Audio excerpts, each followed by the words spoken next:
welcome to MTP Daily. A new year coming, along with a new political reality, but the same president calling it a bunch of fake news. President Trump is heading into 2018 talking about a political landscape that arguably doesn't exist. In the last few days, he's dismissed the toxic political environment as fake polls. He claimed his insider polls are strong, that good Republican candidates will win big, and nobody is going to beat us. He says the GOP tax plan is very popular and that Democrats are going to get on board with him on health care and infrastructure. And by all accounts, he thinks the Russia probe is going to be over soon. That, too, he argues, is a big phony hoax based on a big phony dossier. But, guys, the polls aren't fake. The president is historically unpopular. He's dragging down Republican candidates as the party enters an election season that is historically very bad for the party in power anyway. His tax plan is not popular. There are seemingly more Democrats supporting impeachment than supporting his agenda. And the Russia probe is only getting hotter. To be sure, there are a lot of questions heading into 2018. We don't know what's going to happen in the Russia probe. What does Bob Mueller find? Does he keep his job? Does Putin try to meddle in the midterms? We don't know what's going to happen in those midterms because there are too many political questions to count. Does the GOP tax plan sell with voters? Does the economy keep humming? Does the government stay open? Do Democrats find a message? Do they run on impeachment? There's a lot we don't know, but we do know this. The two biggest political stories as we end 2017 are shaping up to be the two biggest stories in 2018. The first is the toxic political environment for Republicans under President Trump, and the second is the Russia investigation. Which brings me back to the president's recent comments. It seems either he has no clue about the reality he's facing, or he knows it better than anyone. We've got both stories covered tonight. Evelyn Farkas was the Pentagon's top Russia expert, and Tom Davis ran the National Republican Congressional Committee. Let's start with Tom. He also served as a Republican congressman from Virginia. Tom, good to see you. Katie, thanks for having me. Do you think the president realizes the political reality that he's facing? I think so. Look, he won a presidential race nobody thought he had a shot at.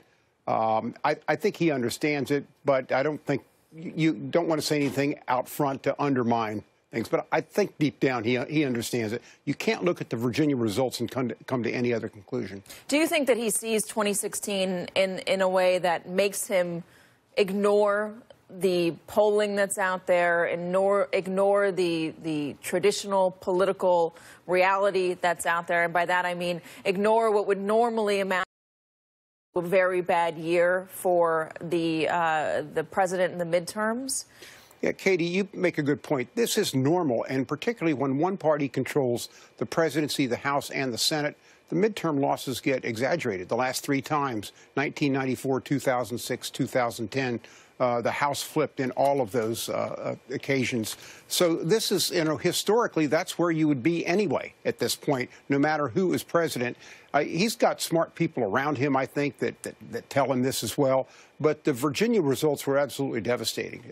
And the suburban losses in the Northeast and a lot of local races in Pennsylvania, New Jersey, and New York.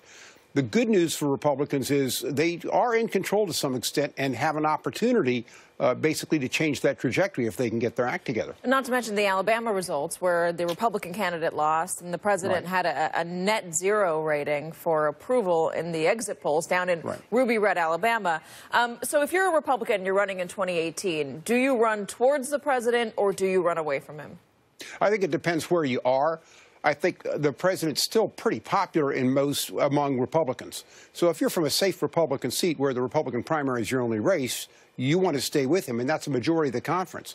But if you're a Republican running in a suburban or urban area around this country, as we saw in Virginia, you need to be careful.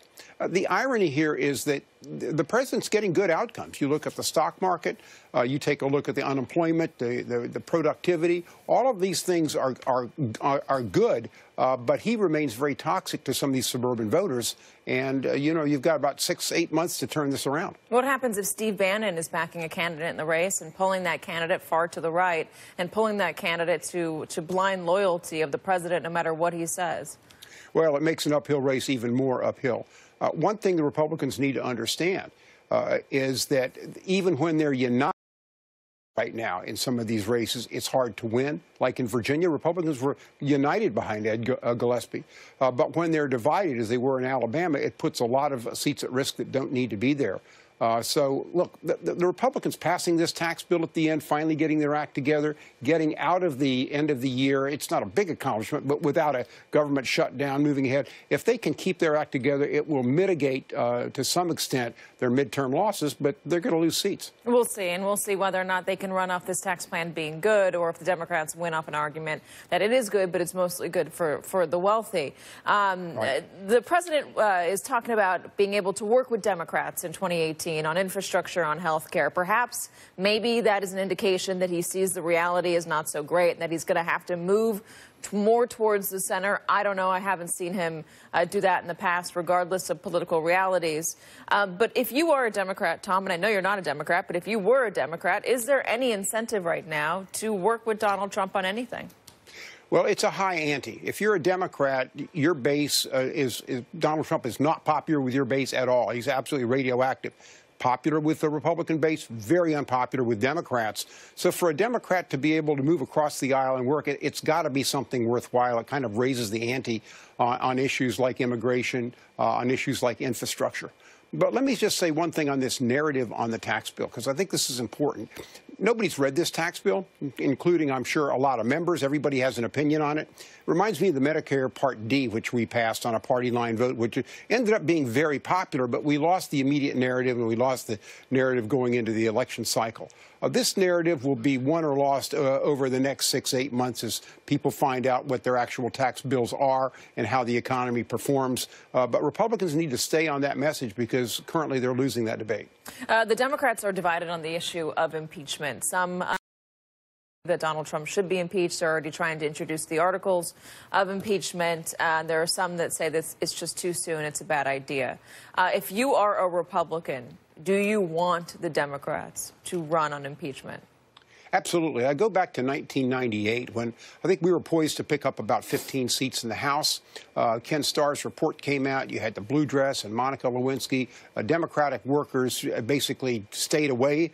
Their volunteers stayed away. And all of a sudden, Republicans started using the I word, talking about impeachment. It woke up the Democratic base. We ended up losing 5 or 6 seats in that midterm instead of picking up 10 or 15. Democrats overplayed their hand. Could overplay their hand this time. Republicans overplayed their hand in 1998. It will awaken the Republican base, and they will come out. Look, so I think if you're a Republican and Democrats go that direction, I think it's dangerous for them. We've seen this before.